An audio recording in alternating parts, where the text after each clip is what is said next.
Gotham's skyline bleeds red as an emergency broadcast accuses Superman of destroying the Senate hearing. Live footage, 12 dead. The footage is perfect, too perfect. But Bruce Wayne has already decided. This ends tonight, one way or another. The architect is Lex Luthor, a deepfake algorithm 7 months in the making, seeded through every major server on Earth. Clark Kent is rescuing flood victims when his phone rings. He hears his own voice ordering the bomb. His blood runs cold. Batman has already loaded the kryptonite rounds. He forged them over 6 weeks from the meteor fragments in his vault. Superman finds the signal source, Gotham, rooftop 44, Bruce Wayne's frequency. Someone set this meeting deliberately. Batman stands on the roof in full armor. He does not speak. He fires the first round before Superman lands. The round grazes Superman's shoulder. He staggers. He has felt pain before, but not like this. Not from a human being. Luthor watches on a private feed. He opens a second channel to something larger, a contingency if both men survive. The rooftop cracks under the weight of what is about to happen. Both men breathe. The city below has no idea. Superman speaks first. "You've been lied to." Batman answers by closing the distance at 40 miles per hour. The first punch lands. Force equals mass times velocity squared divided by 2, 100 kilograms at terminal swing speed. Batman follows the punch with a kryptonite gas canister, aerosolized, faster absorption than skin contact by a factor of 6. Kryptonite vapor bypasses the skin barrier entirely, reaching the cellular matrix in under 1 second. Superman drops to one knee. If you're enjoying the video so far,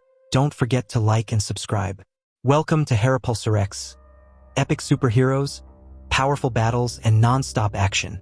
Batman deploys a sonic disruptor, 160 decibels, calibrated to Kryptonian superhearing frequency. The pain is total. Sound at that decibel level creates subcranial pressure resonance, even in Kryptonian bone structure. He owns this 30 seconds. 3 batarangs, triangulated spread. Force the target into a kill zone where at least one always connects. 2 do. Batman fires a grapnel around Superman's wrists, then dumps 10,000 volts through the line. Kryptonian nerves seize. Electricity works because kryptonite has already degraded the bioelectric field, insulating his nervous system from outside charge. Batman stands over Superman. For the first time in recorded history, the Man of Steel is down at a human's feet. He raises the emitter to full dosage. 5 seconds at this range would be permanently disabling. His finger finds the trigger. He dials back to non-lethal, not mercy protocol. He does not kill. The line is the only thing separating him from them. A concussion grenade, 140 decibels of overpressure. Kryptonite weakened eardrums make Superman 10 times. Batman has dominated every exchange, but he is reading Superman's face, and the expression there is not. Superman speaks the name, Martha. It stops Bruce Wayne completely, because it is the last word he ever heard his mother say. Luthor took Martha, Kentucky. She is in a warehouse in Hobbs Bay. Superman was not fighting Batman, he was being forced to by Luthor. Batman drops the emitter. It shatters. He pulls Superman upright. "I'll find her." 3 words and the fight becomes a mission. Superman is recovering. His physiology resumes solar absorption the moment kryptonite clears. He is at 40% and climbing. He launches at Mach 2 toward Hobbs Bay. The sonic boom flattens a city block. This Superman is not careful. He is furious. He hits the warehouse wall at full speed. 1 meter of reinforced concrete. Transit time from impact to exit, 0.1 seconds. He finds his mother. She is unharmed. She looks at him and says, "You're bleeding." He didn't know. He hadn't checked. Above them, Luthor's alarm triggers. His contingency activates. The orbital relay fires a beam into deep space. Something responds. Doomsday makes entry at 47,000 meters per second. The atmospheric friction lights up the sky over Gotham like a second sun. Landfall is Port Adams. The impact equals 12 megatons. The crater is 400 meters across. Then it stands up. Superman hits Doomsday at Mach 3. The kinetic energy of the impact equals 80 megatons. Doomsday adapts in under a second. Every strike Superman lands is analyzed by Doomsday's adaptive biology, generating a countermeasure in the next generation of its armor. Batman arrives in the Hellbat armor 40 seconds after the alarm. He planned for exactly this. He always plans for exactly this. He fires magnetic pulse generators, disrupting Doomsday's bioelectromagnetic adaptation field. It buys Superman 3 seconds. Doomsday backhands Batman. He travels 280 meters. The Hellbat armor absorbs enough to keep him alive. Barely. Kinetic force. Doomsday's arm mass times 800 kilometers per hour. Even Hellbat's absorption rating has a ceiling, and he just found it. Superman uses Doomsday's distraction to wrap it in full sustained heat vision. 1800 Kelvin. Continuous beam targeting the chest mass. Heat vision at 1800 Kelvin exceeds the vaporization point of titanium. Doomsday's bone armor is harder, but it is not immune to time. Batman recovers, fires fires a singularity grenade into the cracked zone. Microgravity compression, 40% mass increase for 3 seconds. Superman punches through the compressed zone. His fist exits the other side. The biology cannot regenerate fast enough. Doomsday evolves an internal kryptonite frequency emitter. It has absorbed and weaponized its own exposure from the fight. Batman administers a solar photon concentrate directly into Superman's bloodstream. Compressed, bypasses normal absorption by a factor of 50. Full power Superman hits Doomsday a second time. Same point, same vector, maximum force. The wound does not close. Batman prepositioned energy dampeners during the recovery phase. He predicted Doomsday's death burst. He always predicts the death burst. Doomsday's death burst releases energy equal to 40 nuclear warheads. Batman's containment field channels it directly upward. The column of energy punches a hole in the cloud cover. It is visible from the stratosphere. It is the most beautiful, terrible thing. 3 figures in the crater, battered, breathing. The creature is down. The city behind them stands. Barely, but it stands. The physics verdict. Batman won the first engagement. Kryptonite, tactical preparation, and 20 years of contingency planning beat solar flight. But the war was won by both. Neither kills. That shared line is the only reason the city exists right now. Clear winner, Batman on combat metrics, round 1. But the fight they needed to win was the one Luthor engineered. That one ends in a draw. Luthor is in federal custody. He says nothing. He smiles at the camera because this was never his endgame, only the first move. Bruce Wayne opens a new server. He has 4 dossiers. Each one contains a name, a power signature, and a threat assessment, unknown. Clark Kent's search returns one result. A Kryptonian signal, 27 years old, still transmitting from somewhere past the outer planets. In Doomsday's crater, a cell divides. Not the creature's cell, something that was inside the creature. Something patient and small. 2 eyes open in the crater. Intelligent, amused, aware of the camera. Whatever Doomsday was carrying, it has arrived.